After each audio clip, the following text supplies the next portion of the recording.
Hello there, this is a follow-up video on my ICARUS project for Planet of the Apes Starship ICARUS. Just an introduction to several things I'm going to be doing with the ship.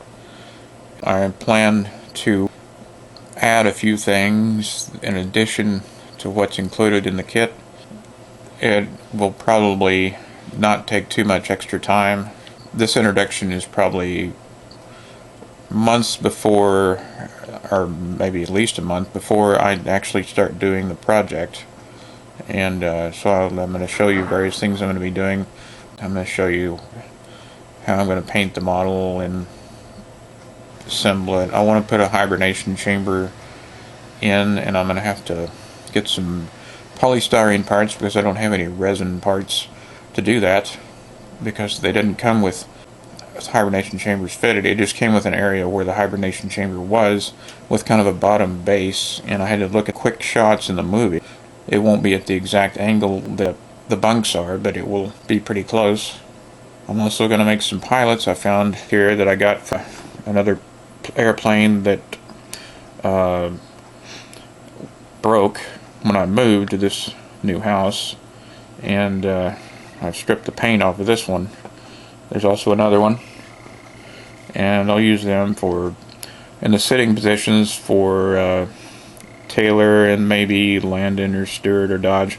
I only have two of them, so I'll probably have two in one, and then Commander Taylor or something like that. Even though they weren't seen in the movie, it's sort of a what-if scenario. What happens before the scene where he's all that in, and that wraps my report and all that rot. I'm going to use the doors of my another kit that broke, and I won't be using them for anything else, and I lost most of the parts. This actually came off my Enterprise bridge, and I'm going to get another one of those anyway, and the kit really got messed up. So I'm just, these things are at the right angle that I can use them for the hibernation chamber and cut some of the stuff off of here, strip the paint and prime it, and it'll probably have to be placed in there. I don't know if you can glue resin and polystyrene together effectively with maybe super glue, I don't know, maybe white glue, but I may make it detachable just if one day I decide, well, I don't want to mess with it anymore and I want to glue the thing together completely. I won't need the hibernation chamber in there anyway if I do that. And I also need to figure out an angle of how to put the hibernation chamber in where the top part, you know, it curves over, so it needs to be able to fit in there, and the top fit on snugly without the hybrid, you know, the edge of the hibernation chamber getting in the way. I also need to figure out a part to put behind here so that when I take the top off, it'll look better. It won't look like that. It will have something behind it. Maybe, I don't know, maybe even duct tape would be better than nothing at all. And that's about it for the introduction. But also, this video will continue. It's only 4 minutes here, and I have 20 minutes, so I'm going to continue with a lot of different things I'm going to be doing on the first part of the video, including painting. Hopefully, I can get an airbrush kit. I don't have one yet. I'll need to get either a painting booth or be able to go outside. We had some pretty unusually nice Julys here in Oklahoma. The weather's really cool for the summer, but that may not last, so I may need to get a booth to do it inside instead of going outside. But for now, I may be able to do it outside once I if I can get some money and get a kit, a brush kit. I won't need a booth for a while. Oklahoma's normally got hot weather. Eventually in the future, I want to do another diorama with some 1/72 scale guerrilla soldiers, and maybe Dr. Zayas leading them, and General Urko. And I'll probably have to use one of those Roman 1/72 scale army kits, or Roman Legion kits or something like that, and kind of kit bash them, whittle them down to look like apes. I don't really know how I'm going to do that either, but that's one thing I plan to do. Those things are like 42. Man, that ought to be enough for like leading the army and Beneath the Planet of the Apes, which is a pretty cool, epic scene for a movie that old, you know. Pretty amazing what they did there. Okay, so I whittle this guy down. Well, the camera sucks because the lens points upward. Can you see this? Damn. And he is close, I'd say probably pretty much 72nd scale. He's not sitting in the seat, he's dry fitted. I like to dry fit things as I make them. Just get him out of there. I'll show you. I just took an X-Acto knife and started peeling him away little by little. Not quite done yet. His hat still looks like a beret. I'm trying to make it look like Charlton Heston a little bit. Maybe give him a cigar and give him maybe I'm going to give him a right arm, and where it looks like he's going to either have the cigar in his mouth or have it in his hand, and sit over here with it propped either. Now he won't be able to reach over to this console. He'll be able to reach to the armrest. So it's like that kind of ship. So I've got, basically this is all I had done. I need to wait. My hands are tied until I can get me a painting kit. I did get some primer. I got some sandpaper. I'm going to need to concoct some way of sanding it with a power sander. In the last video I said something about needing correcting on the necessity to sand it. Well, it appears smooth, except for a few little, it'll need to be washed, obviously. It looks dirty. But the reason you sand it, I'm surmising, is because it has, the primer will have to adhere to this. I'll have to sand it underneath too, because I'm also going to paint the interior. And so I'm going to get like an electric toothbrush motor and glue some sandpaper onto a wooden disc and hook it to a toothbrush I'm not using. Obviously you don't want to use it on a toothbrush you are using, and maybe that'll be effective.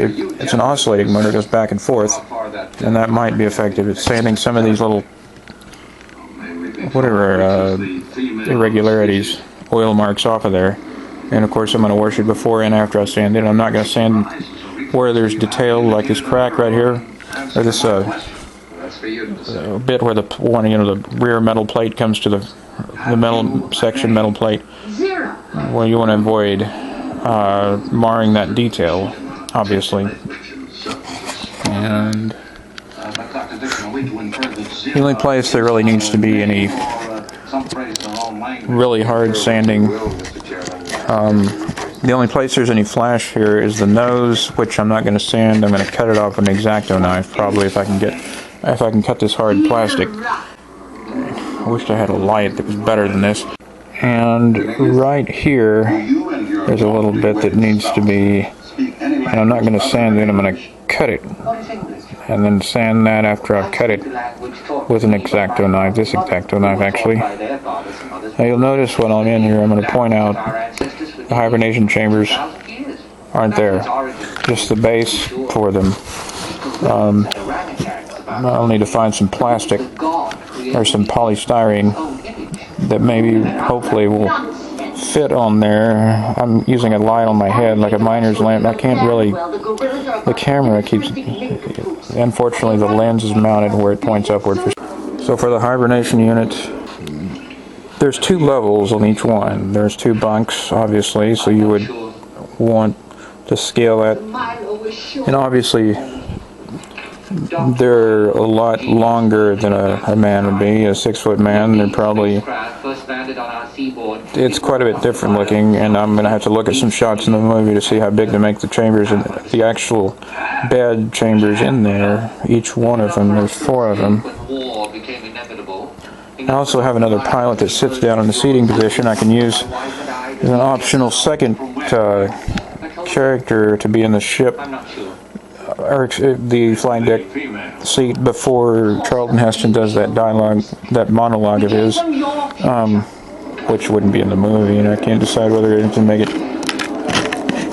I could actually make one of the other characters in there with him, like Stewart or something. I assume Landon knows about the ship. He would be the engineer. Dodge is a science officer, obviously. So Stewart would probably be the pilot, I'm guessing, and I've heard unofficially that rumored before. Of course, the ship probably mostly flies itself, except for certain procedures and takeoff and landing procedures, and maybe maneuvering through an asteroid field every once in a while or an antimatter storm. I'm going to put him right there just to show you. Now he's in the sitting position, so kind of an idea. If I had a standing one, maybe I can find a cheap-ass used army set somewhere with some standing guys that are 72nd scale. Wow, that white light looks really cool there. I'd like to light the thing with white light to give it kind of an eerie hibernation chamber-esque atmosphere, at least the hibernation area. I might even light it that way, even though it probably wasn't exactly like it was in the movie when they were in the hibernation chambers and all the systems shut down. So you could have that go like some of the emergency red color, kind of a faint red, and then have that kind of like that, just to play an atmosphere. Some kind of speculation. What if? Okay. Anyway, I'll also give you the before and after. After I whittled him down and took off his beret and took this whittled the seat away. The seat was molded to the pilot, and he's not perfect. Obviously, the shoulders are messed up. One arm I cut a little too close, and he's like there's not enough mass. I could use this maybe for the steward figure and carve it further down, make it look more like a female, or if I mess up on both of them, I could just live with it and leave him like he is. And maybe I can do this one where he looks a little bigger. Charlton Heston's about 6'2" and a half. Robert Gunner is about 6'1", and Dodge Jeff Burton is exactly 6 foot. I know that much, but at these scales, it's really you're talking about micromillimeters. I mean, there's not even a millimeter difference. Here's a shot of the hibernation chambers that I downloaded off the internet. This is looking down toward the front of the ship from the rear. As you can see, there are 2 levels. My model doesn't have 2 levels. My model is cut off right here, and the bulkhead, it just cuts off like right here. There's also going to be a top one that goes up, and you have to consider that this curvature here has to fit snugly onto that without it interfering when you put the top of the ship onto the bottom of the ship. While I'm on this scene, I want to also point out a common mistake people make is painting the floorboard beige. No, this floorboard looks like it's kind of a dark coal, charcoal or gray color. All of it. Not just this part here. All of it, including underneath over here, underneath the console, and even underneath the desks. This part up here I'm going to ignore. It's part of the studio, and probably a mistake. You could make it a skylight, just for the purpose of a cutaway so you could see down in the ship. I even thought about that, and played around with that idea, but it would mar the look of the outside of the ship, I think, and it would look stupid. And to remember this triangle, and then sort of a diamond shape on that one, and then there's a bunch of stuff out here to make this kind of a bulkhead looking thing to separate this from the flight deck. I get a second or third ship, probably a third project, not the second one, and I'm more experienced with these things. I'm going to cut the command module off, and then I'm going to close this bulkhead off, find some pieces from maybe another kit somewhere, or maybe just make my own for the 6 computer array that goes behind there, the RAID 6 or whatever it is that goes tape drives that goes behind there, these 1974 series. And I'm also assuming the Dr. Milo ship from Escape from Planet of the Apes. Now you'll notice how far his head goes up above the chair. He's a lot more massive than my pilot was in this chair. My pilot may be less than 72nd scale, I don't know. Well, I chose not to worry about that. And on mine, his head does go back when you look at him at a certain angle above the this part. I've also noticed that there is no headrest. Nonetheless, I'm going to put one on mine because I think it looks really cool, even though I think it's just a piece of flash. It just happens to be in the right place, and I just happen to catch my attention that I like it. They include stickers for these hibernation lights and everything, and yet they don't include the hibernation chambers. So maybe they're assuming that you build those yourself, and then they provide the stickers that make it look realistic, and you put it up there. The handle's easy enough, just like on a '57 Chevy that I did the other day. Just paint them silver, just a little silver paint on a pin.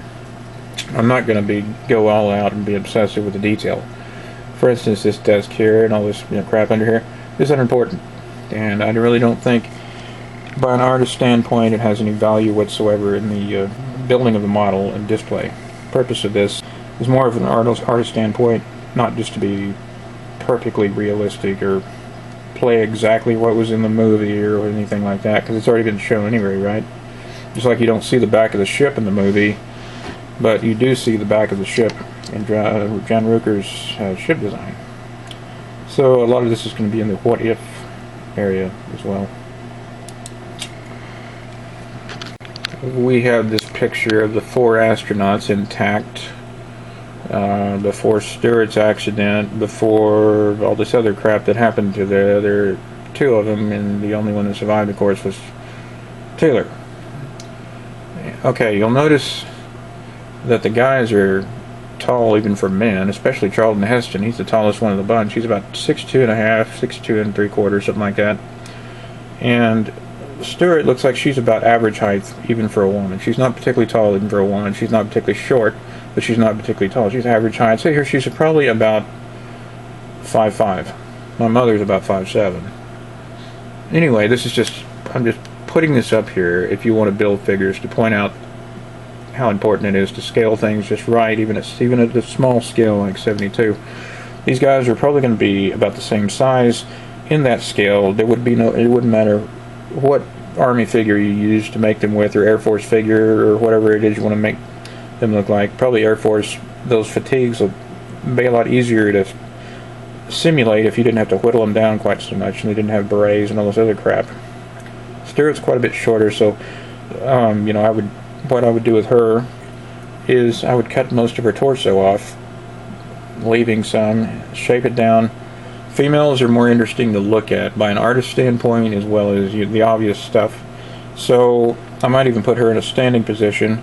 And since I only have 2 seated position figures, and I'm a cheapskate, and I don't want to go buying too many plane kits, I may use the other seated position for Dodge the science officer and make him sit in one of the back seats, and ever observing the science officer, even when the ship's only 6 months out, and have Commander Taylor in the ship seat where he's usually at, because that's familiar. Steer in the standing position, maybe landed in the standing position somewhere off doing something, looking like he's doing some maintenance work or something. Just Landon strikes me as an engineer anyway. He reminds me of an auto mechanics instructor that I had in high school. So it's a matter of fact, cynical, always concerned about the ship. Anyway, these are just ideas I'm throwing around, and eventually I'll figure out finally what I'm going to do. And I'm going to go ahead and paint these suckers. Well, at least the 2 that I've got. I'm going to have to figure out something else if I can find some other 72nd scale for the other 2. I'd like to have all 4 of them in the ship. I don't have the primer, or it's on order, or the paint is on order for the ship, and I need to get a respirator mask. That's also on order, but I can safely continue working on those figures, especially, well, the 2 figures anyway, and go ahead and whittle them down with the X-Acto knife where I want them, decide what I want to do with them. Finally, probably make a Dodge and a Taylor figure in the seated positions. It seems makes more sense that way. Dodge is a science officer. He's always going to be sitting down, unless you want 2 of them in the hibernation chamber, and I don't. At least I haven't decided yet. Anyway, so I'm going to go ahead and paint these suckers too, because I can just use acrylics and they don't need to be sanded, just stripped and then painted. And I can go and paint them right now, because I've got the colors that I need for them, including flesh tones and whatnot, and the beige white astronaut outfits and so forth. The ship is I'm going to have to wait for a while before I can do much of anything on it.